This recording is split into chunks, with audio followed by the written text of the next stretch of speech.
Please be called to order, ladies and gentlemen. Okay, I've been asked to make some opening remarks here, and the reason I've been asked is because I'm a fellow here, I can actually get 20% off the price of the rooms. That's why I'm here. The other thing is I do have a memory of a period of time, I think it's 19 years ago, in this very room, where we had the first meeting of global burden of disease, trying to work out, what the numbers really are. And that really changed the way in which people see, the way in which people see global patterns of disease. It got things taken seriously that wouldn't otherwise have been taken seriously. It's changed the way that we think about things. It's made us take things more seriously, that just the numbers have compelled it. And that process is now continuing. This is an amazing effort. I've been trying to read through the stuff online, and it's so much nicer having it in print. But just as you go through it, it's just so nice to have. It's rational. It's trying to make sense of it all. It's not that it's all right. I mean, it probably isn't all right. I mean, as Chris said, there are bound to be some major mistakes in it. And one thing we must do is work out some process, some editorial process for trying to review what are serious concerns about things wrong, without getting all the junk that you get when you get sort of commenters free and you get all these stupid comments on blogs. So there needs to be some way of working out how, if there are serious concerns about it, how these can be given prominence, because this is going to be so definitive that nobody else can write anything that rivals it. And so this is going to be the definitive statement. And so we want the sort of the self-correcting things that you can get in the scientific literature. Where there are things wrong, we want somehow to get those few things taken seriously. But I think the thing isn't to concentrate on what's wrong, but to concentrate on what's magnificently right. And, Alan Lopez said that epidemiologists aren't allowed to make tenfold errors, but they're allowed to make twofold errors. And there's probably some twofold errors about things, but I don't think there are tenfold errors. And actually, as you look at the way the world was approaching disease control in the 1980s, there really were tenfold errors in the way people were thinking about the control of tropical disease, about the emphasis that was being put on different things. So this is part of a process. It's part of a process that started, was in this room 19 years ago. It didn't start here. That was the presentation of the first coherent synthesis. And it's come a long way since then. And it's just really fascinating. I hope you enjoy it.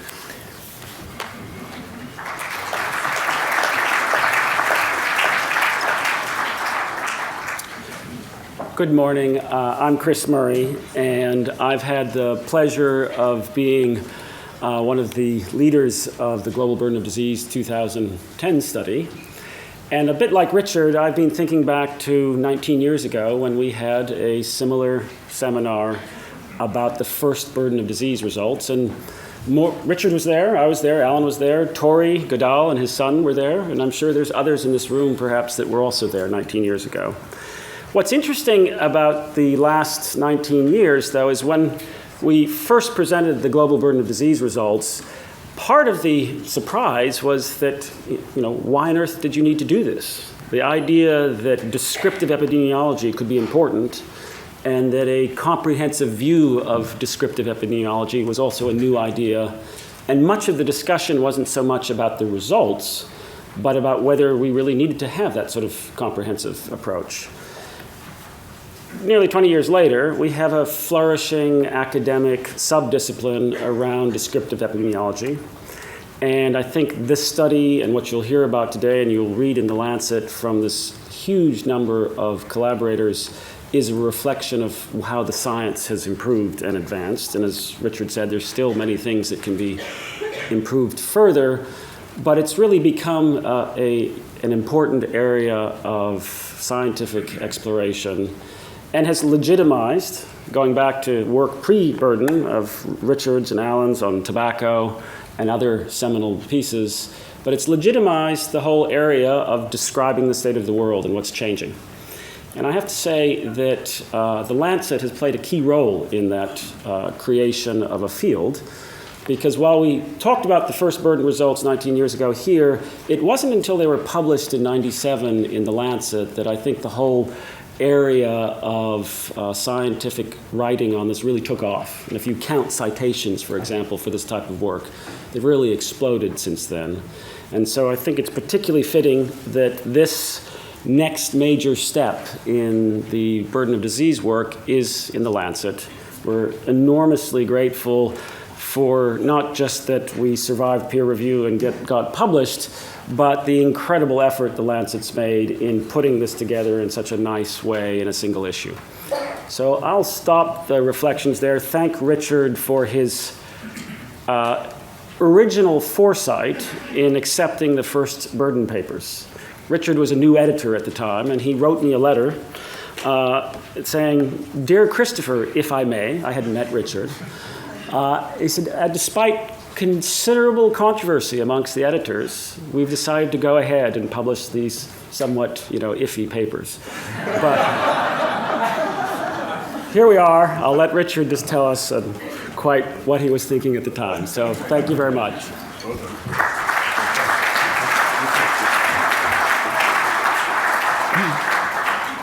Well, along similar vein, it's usual to leave thanks to the end of the day, but I think on an occasion like this, I would just like to begin with a few thanks.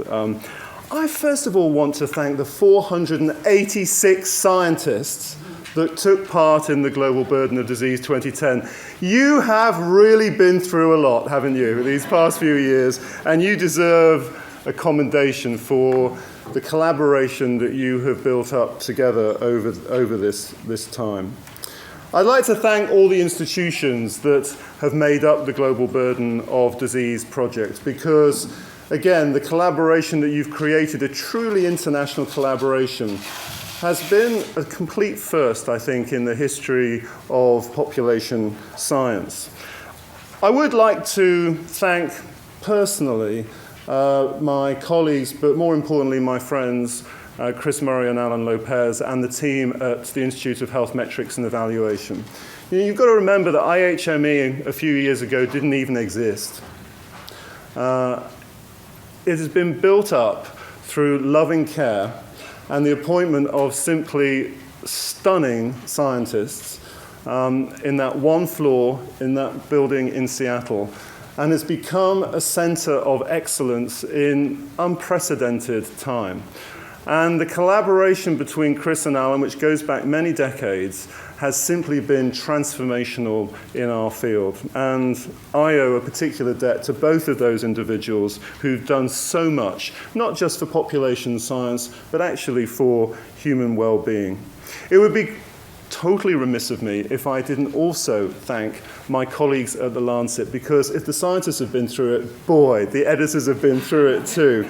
And I'd particularly like to thank Pamela Das and also Hannah Jones for the leadership of their teams as we've taken this through, although it's been a huge team effort. Exactly 100 years ago, on December the 14th, uncannily, 1912, the Lancet reported Professor Carl Pearson, who was in many ways the founder of mathematical statistics, as saying this: "I have come that I may endeavor to show that in the field of public health, in the treatment of social welfare, an entente cordiale of mathematics and medicine is of no less importance than another partnership in the diplomatic sphere."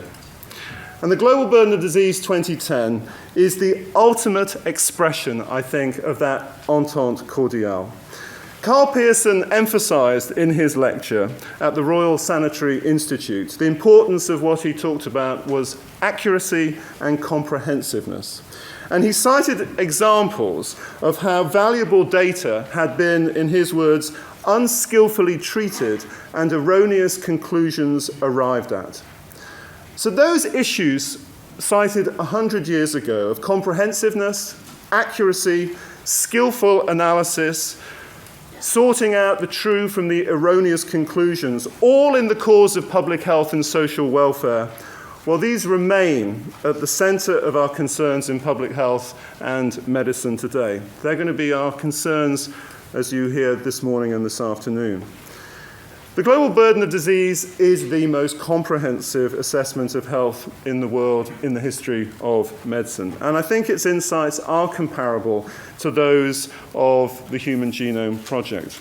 The global burden of disease provides a foundation for an urgent review of recent priorities in global health. We held a briefing with UK policymakers yesterday afternoon, and I can say that those from the policy community in the UK responded immediately, enthusiastically, and embraced the analysis of the UK data that Alan, Chris, and colleagues presented, showing the transformational potential of these data for policymaking. If you look back to that December 14th, 1912 issue, you will see that we also carried reports of vital statistics on the health of English, Scottish, and Irish towns. Demographic data, mortality statistics, causes of death, hospital admissions. But then for much of the 20th century, we stopped and we forgot the great lessons of John Graunt and the bills of mortality. And so what we're discussing today is in many ways reviving that rich tradition of public health that you can see in this issue has been widely supported by leaders within the United Nations agencies and the President of the World Bank. But please today recall Carl Pearson's injunction to us that mathematical statistics is in the service of medicine and public health. And the question we have to ask at every step today is how can we use these powerful data most profitably to improve health? Because these data come at a critical historical moment for us as we transition from the Millennium Development Goals and a focus on ending poverty to the Sustainable Development Goals and this concept of sustainability, which is very, very different. It's about all of us, not just some of us. It's about the threats that we all face, the common solutions that we need to devise together. And it's about thinking about the future generations as being as important as our current generation. And those qualities about being about all of us, the shared threats we face, and the common solutions we have to devise, those are qualities completely embodied in the global burden of disease. You're going to hear about an unfinished agenda, you're going to hear about a new agenda, and you're going to hear several surprises. And sorting all of this complexity out is not going to be an easy challenge.